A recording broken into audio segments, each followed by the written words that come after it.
Our post-game show, 61-54, and Coach, your ladies down 53-34 there at the 7:17 mark, and you decide to go full court pressure, and it pays off. And our ladies go on that big-time run there down the stretch, but the clock working against us. Yeah, well, we just dug ourselves a big hole, Scott, and it's really disappointing the way we came out and the energy we came out with. You know, you would think we would have a little bit more energy, but we didn't. So, you know, we did fight hard at the end, but it was too little too late. Yeah, Coach, it was almost one of those glimpses of earlier on in the season where we put ourselves in that hole. You're there at the half, shooting just 20%, 35-18. Yeah, we just dug ourselves a big hole, and really it came down the first half. We didn't get stops, and so what our team has to understand is that the reason we've had success lately is because we've been very good on the defensive end, and today we weren't.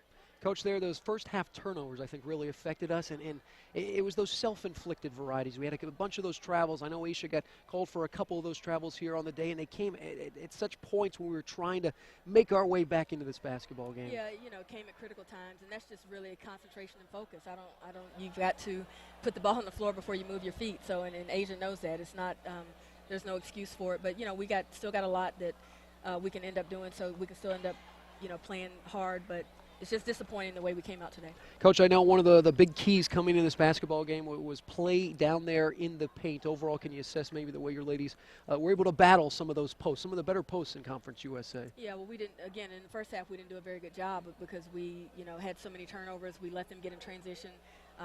They got the ball inside. At one point, it seemed like we were shooting all outside jumpers, and they were shooting in the paint. So you can't do that. You know, the percentage is a lot higher on their end. So again, we've got to go back and we've got to work on that. I thought our game plan was good. We just didn't execute it.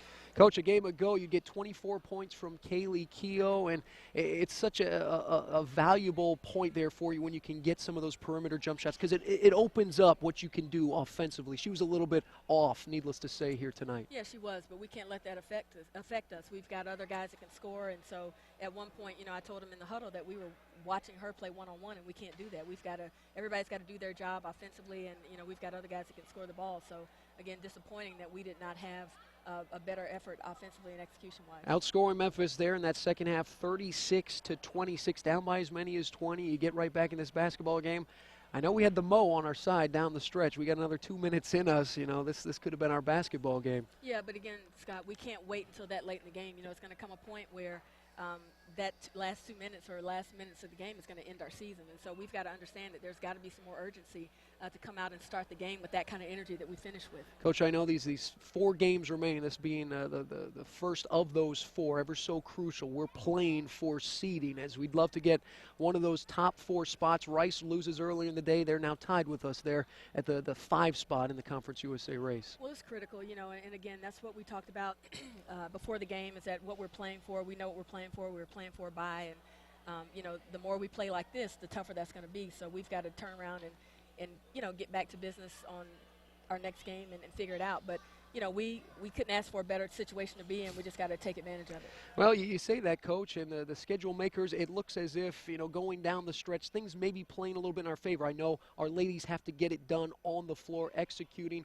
We have some matchups that might be a little bit favorable, but yes, at the same time, it's out on the road, and we found out in Conference USA that's what really separates teams is being able to win out on the road as this Memphis team was able to do today. Yeah, well, we're not looking past anybody. You know, we've got to go take care of business at East Carolina, a place where we've never won.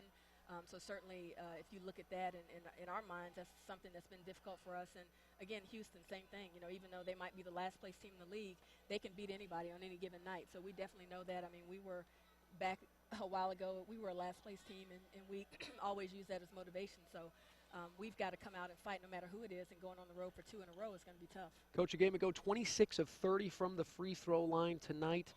17 of 25, and during the course of broadcast, you know, Andrea Hines is looking a lot like that freshman we had 4 years ago in Aisha Patrick in terms of being able to slice into the lane, create her own shot.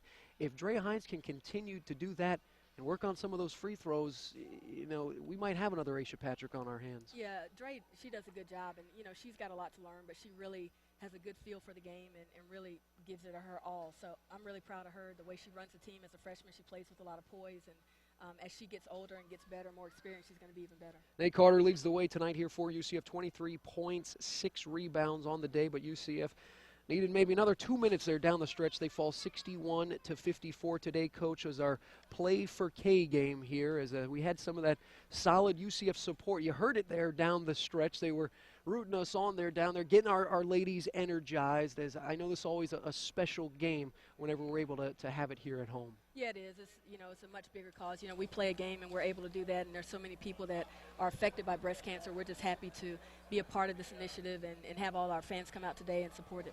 All right, Coach. Well, we've got a couple days of practice, and then it's going to be an extended road trip. We haven't had one of these in conference play yet where we don't come home after that Thursday game. We're going to stay out on the road as a family, as a team, and get set for 2 crucial games here down the stretch out on the road. Yeah, it'll be some family bonding time that we'll have. So we'll leave on Wednesday, and we won't return until Sunday, and hopefully come back with 2 victories. But again, like I said, we got to take it one game at a time. I'm sure East Carolina, Houston, Marshall, everybody's trying to get in position to put themselves in the best position possible for the tournament. So we've got to play down the stretch, Scott, like it's really, really important. All right, Coach. I know the way our ladies played there, the final 7.5 minutes of basketball, that's the way we would have liked it to happen the entire game. Just coming up a little bit short with time there, not on our side as UCF falls today 61-54. Appreciate the post-game comments. Thank you. That is head coach Joi Williams.